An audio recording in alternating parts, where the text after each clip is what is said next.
Imagine walking through a forest 30,000 years ago. You're expecting hunters, campfires, stone tools, maybe mammoths. What you're probably not expecting is someone getting high.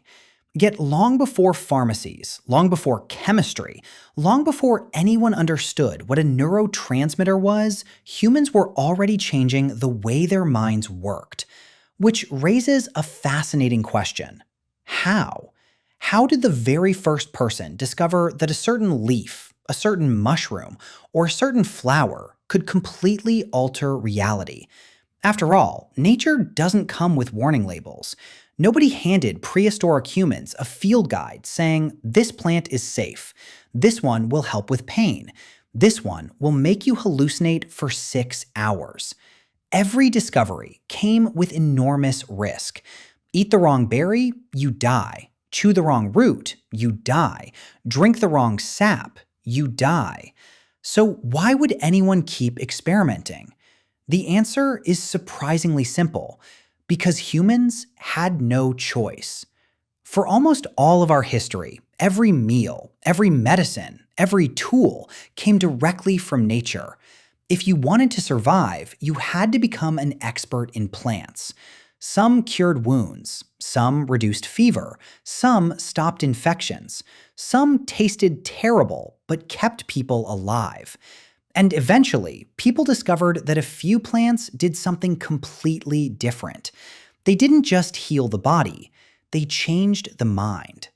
The first time it happened was almost certainly an accident. Imagine gathering berries, digging up roots, collecting leaves. Everything looks similar. One unfamiliar plant ends up mixed into the meal. A few minutes later, something feels strange. The colors seem brighter. Sounds become different. Time slows down, or maybe speeds up. Your body feels unusually light or incredibly heavy. Your thoughts begin drifting in directions they've never gone before.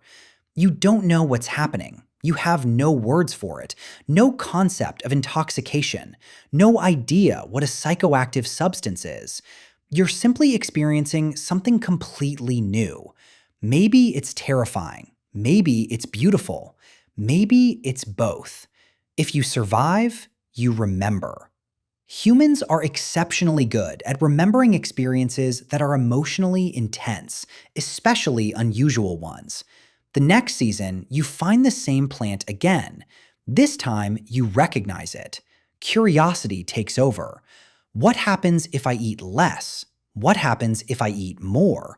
What happens if I prepare it differently? Slowly, generation after generation, knowledge begins to accumulate. One person discovers something. They tell the rest of the group. Parents teach their children. Children teach their own children. Over thousands of years, random accidents slowly become tradition. But accidental discovery wasn't the only teacher. Humans were constantly watching something else. Animals. Modern elephants deliberately seek out fermented fruit. Monkeys have been observed eating naturally fermented fruit containing alcohol. Reindeer sometimes consume psychoactive mushrooms. Cats famously react to catnip. Even today, scientists continue discovering animals that intentionally consume substances affecting the brain. Which raises another intriguing possibility. Perhaps prehistoric humans weren't always the first to experiment. Perhaps they were simply paying attention. Imagine watching a group of birds eating bright red berries. Instead of becoming sick, they become unusually energetic. Or watching goats repeatedly return to the same strange-looking shrub. Curious humans investigate. Sometimes nothing happens. Sometimes the plant turns out to be nutritious. Sometimes it changes everything.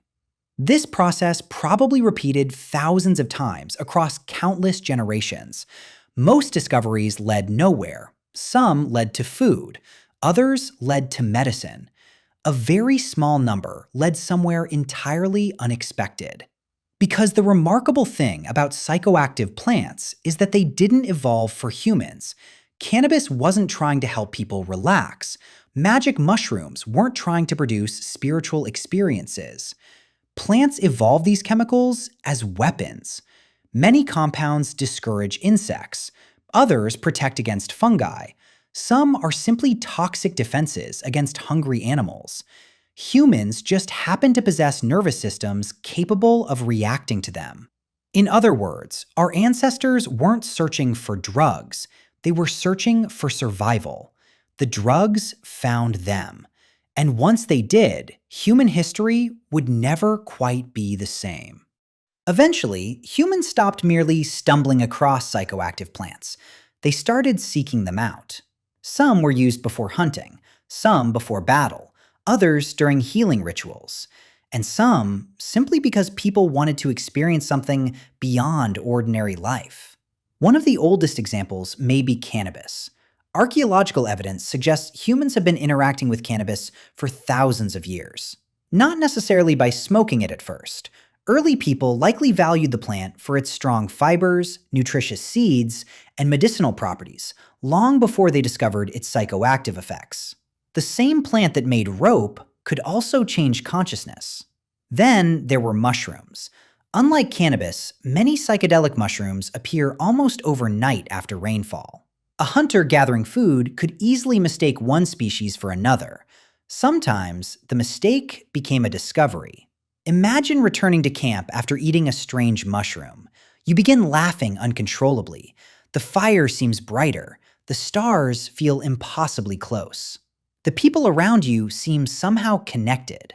To everyone else, you look completely different. If you survive the experience, the story gets told. And stories spread surprisingly fast. Long before writing, human knowledge traveled through memory, around campfires, through songs, through rituals, one generation after another. Over time, certain plants became surrounded by rules. Who could take them, when they could be taken, how much was safe, who should never touch them. This wasn't superstition, it was survival. Many psychoactive plants can be dangerous in the wrong amount. Some are harmless, others are deadly. Distinguishing between the two required centuries of accumulated experience. Then came alcohol. Unlike most drugs, alcohol probably introduced itself. Imagine leaving a container of fruit sitting in the sun. Wild yeast begins feeding on the sugars. Days later, the juice tastes different. Drink enough, and your mind begins to change. No one invented fermentation. Nature had been doing it for millions of years. Humans simply noticed. Eventually, they learned how to repeat the process intentionally. Beer, wine, mead, civilizations across the world independently discovered fermented drinks, not because they were connected, but because fermentation happens almost everywhere fruit and grains exist. Perhaps the most fascinating part is this. Our brains already contain systems that many drugs interact with. Cannabis works because humans naturally produce molecules that resemble some of its active compounds. These molecules help regulate memory, pain, mood, and appetite.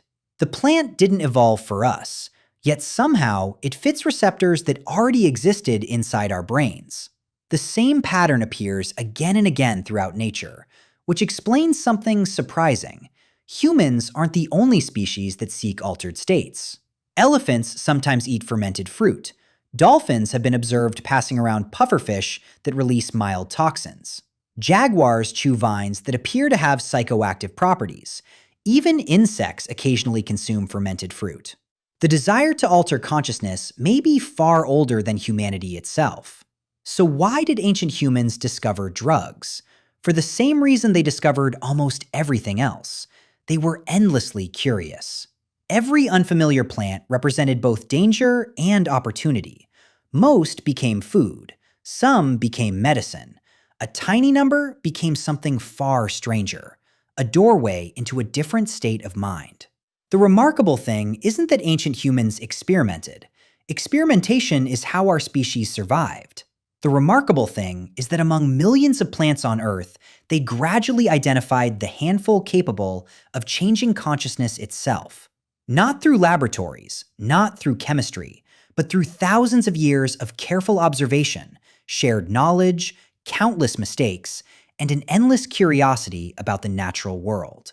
The next time you hear someone call drugs a modern invention, Remember this: long before cities, long before written language, long before history itself, humans were already asking one of the oldest questions our species has ever asked.